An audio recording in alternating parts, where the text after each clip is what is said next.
Kenichi est un salarié japonais ordinaire. Un jour, alors qu'il se surmène comme d'habitude, il s'effondre sur le sol. Normalement, il devrait être envoyé dans un autre monde, mais dans le cas de Kenichi, il survit et intente un procès à sa société pour pouvoir prendre sa retraite dans une ferme. La vie se passe plutôt bien pour lui, mais tout à coup, alors qu'il se prépare à manger, il disparaît et apparaît au milieu d'une forêt. Il essaie de regarder autour de lui pour comprendre où il se trouve, mais tout ce qu'il trouve, c'est le squelette d'un chevalier déchu et un tas de plantes inconnues. Il a regardé beaucoup d'animes au cours de sa vie, et il sait qu'il s'agit probablement d'une aventure risquée. Pour le confirmer, il crie « Fenêtre d'état » pour voir s'il se passe quelque chose. À sa grande surprise, son écran de statut s'affiche, ce qui signifie qu'il est définitivement coincé dans un autre monde, et honnêtement, cela ne le dérange pas. Il vérifie son statut, mais il est un peu confus car il ne voit pas de barre de HP à l'écran. En revanche, il dispose de son compte Amazon, ce qui lui permet de faire autant d'achats impulsifs qu'il le souhaite. Il a également accès à une boîte à objets, alors il ramasse une poignée d'herbes pour tester les possibilités de la boîte à objets. Il met les mauvaises herbes dans sa boîte à objets et se rend compte qu'il peut séparer et récupérer les composants individuels des objets qu'il y met. Il décide également de tester le magasin et y jette un coup d'œil, mais malheureusement, il a toujours besoin d'argent pour acheter des objets. Un message indique qu'il peut échanger les objets de sa boîte contre de l'argent, mais pour l'instant, tout ce qu'il a, c'est de l'herbe, qui ne vaut pas grand-chose. Il n'a littéralement rien de valable à échanger contre de l'argent, et à ce rythme, il va probablement mourir de faim. C'est alors qu'il remarque l'équipement brillant du chevalier mort, et comme il est mort de toute façon, ce n'est pas comme s'il en avait encore besoin. La première chose que fait Kenichi est d'acheter des produits de première nécessité et du pain au magasin. Ensuite, il enterre le squelette du chevalier pour lui rendre hommage et quitte la région sur le nouveau vélo qu'il a acheté. Il est à la recherche d'un village pour parler à des gens et gagner de l'argent, mais il n'a aucune idée de l'endroit où il se trouve. Pour l'instant, il décide d'établir un campement pour la nuit, car il ne trouvera rien aujourd'hui. Cependant, s'il ne trouve pas de ville, il prévoit de revendre certaines des choses qu'il achète au magasin pour en tirer un énorme profit. S'il y parvient, il devrait pouvoir survivre et s'épanouir dans ce monde. Mais il y a un problème. Jusqu'à présent, Kenichi n'avait pas pensé qu'il serait dangereux de se trouver au milieu des bois. Une fois la nuit tombée, il se retrouve encerclé par une meute de loups qui n'ont pas l'air d'être amicaux. Kenichi panique, car il sait qu'il est mort s'il n'agit pas rapidement. Il se tourne donc vers son magasin et essaie immédiatement d'acheter le plus gros fusil qu'il puisse trouver. Malheureusement, il n'y a pas d'arme à feu, alors il se contente d'acheter un tas de feux d'artifice. Les feux d'artifice effraient un peu les loups, mais ce n'est finalement pas suffisant pour se débarrasser d'eux. Kenichi se met alors à chercher autre chose et finit par trouver un lance-pierre qu'il utilise pour tirer des balles sur les loups. La force des balles est telle qu'elle assomme quelques loups et pousse les autres à reconsidérer leurs options, car Kenichi n'est manifestement pas une cible aussi facile qu'il le pensait. Une fois que les loups ont reculé, Kenichi se précipite sur son vélo et s'enfonce dans la nuit pour s'éloigner le plus possible du territoire des loups. Le lendemain matin, Kenichi est épuisé par tout ce qu'il a fait à vélo, mais il n'a toujours aucune idée de l'endroit où il se trouve. Il achète une échelle et un télescope pour pouvoir grimper dans un arbre et observer ce qui l'entoure. Heureusement, il parvient à apercevoir une ville au loin, ce qui devrait lui permettre de commencer à gagner de l'argent s'il s'y rend. Il commence son long voyage à travers les prairies, mais lorsqu'il arrive enfin à la route principale, il manque de se faire écraser. Le conducteur de la charrette s'excuse d'avoir failli le renverser, et comme il se sent mal, il propose à Kenichi de l'emmener en ville. Il se présente comme étant Fuyu, un marchand, et celle qui se trouve à l'arrière du chariot est une barde itinérante, elle est donc une passagère. Pendant le trajet, Fuyu remarque que Kenichi est habillé de façon plutôt étrange. Il lui demande alors pourquoi il se rend en ville, et Kenichi répond qu'il a l'intention d'y ouvrir un commerce. Ils finissent par franchir les portes de la ville, Fuyu dépose Kenichi devant son magasin, et ce dernier l'aide à décharger sa cargaison. Fuyu remercie Kenichi pour son aide, mais c'est Kenichi qui devrait être reconnaissant car Fuyu l'a vraiment aidé. Pour montrer sa gratitude, il donne à Fuyu un sachet de poivre, mais lorsque Fuyu comprend ce que c'est, il avertit Kenichi de ne pas le vendre dans cette ville. Il existe une mafia des épices appelée Pikoba, qui détient un monopole total sur le marché des épices. Si Kenichi essaie de les concurrencer, il pourrait envoyer des assassins à ses trousses. Kenichi n'avait pas réalisé que le simple fait de vendre ses produits pouvait être aussi dangereux, et il est donc reconnaissant à Fuyu de l'avoir prévenu.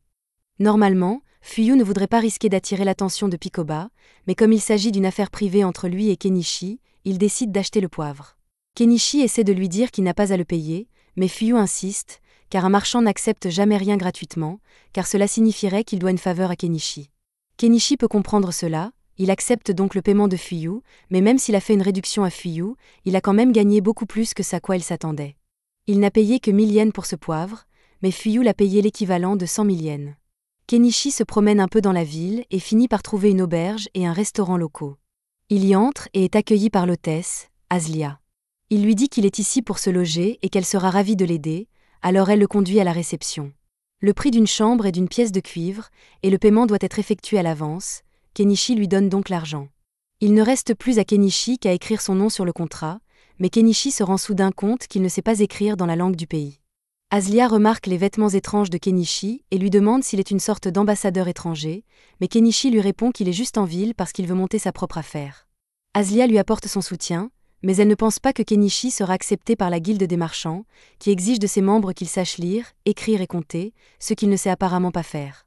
Kenichi sait parfaitement lire et écrire, mais il ne comprend pas la langue de ce pays.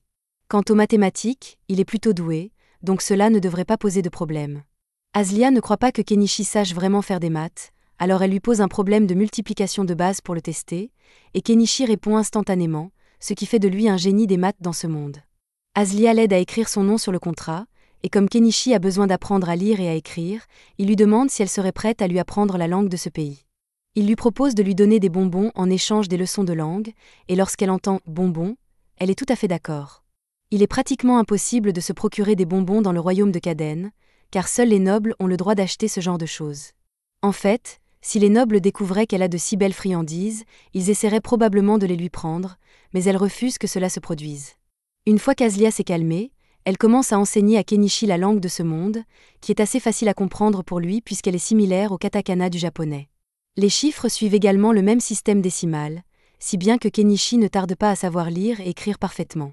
Aslia est stupéfaite qu'il ait pu apprendre la langue en seulement quelques heures, et s'il peut faire cela, alors il est certainement assez intelligent pour se faire un bon nom en tant que marchand, et elle commence donc à le considérer comme un bon partenaire de mariage. Kenichi pense qu'Aslia plaisante, puisqu'il est assez âgé pour être son père, et ne prend donc pas sa déclaration au sérieux. Il termine le portrait qu'il avait dessiné d'elle, et quand Aslia le voit, elle est folle de joie parce qu'il lui ressemble exactement, et normalement, seuls les nobles ont droit à leur portrait. Kenichi lui a donné de délicieux bonbons et a dessiné un portrait pour elle. Elle ne peut donc pas le laisser partir sans lui donner quelque chose en retour, c'est pourquoi elle lui saute dessus, et cette nuit-là, Kenichi fait un clap. Le lendemain matin, Kenichi se rend à la guilde des marchands et rencontre l'un des représentants car il souhaite s'inscrire. Le représentant lui donne des documents à remplir, et une fois qu'il a terminé, il n'a plus qu'à payer les frais d'inscription pour devenir officiellement membre de la guilde marchande. Les frais d'inscription s'élèvent à une pièce d'argent, mais cela représente environ 50 000 yens. Il ne peut donc pas se permettre de tout payer en une seule fois et demande à payer en plusieurs fois. Heureusement, la guilde autorise les paiements partiels, et Kenichi est désormais un membre officiel de la guilde des marchands. La réceptionniste lui remet une carte d'identité et lui demande de la garder en évidence chaque fois qu'il fait des affaires, car elle sert de preuve qu'il fait partie de la guilde des marchands.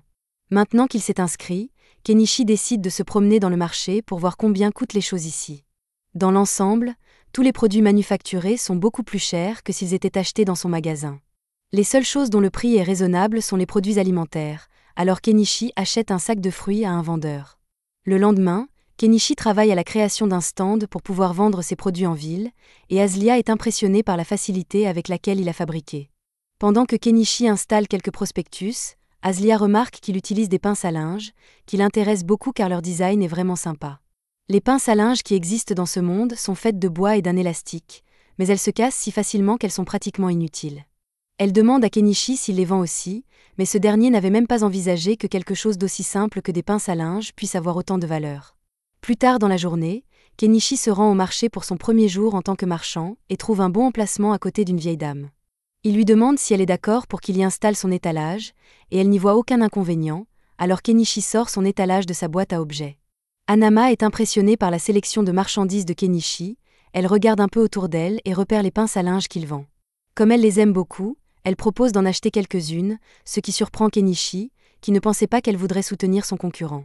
Hanama lui fait remarquer qu'il n'y a pas de règle interdisant d'acheter chez lui, et qu'en plus, elle n'a pas l'intention d'avoir une sorte de rivalité avec lui de toute façon.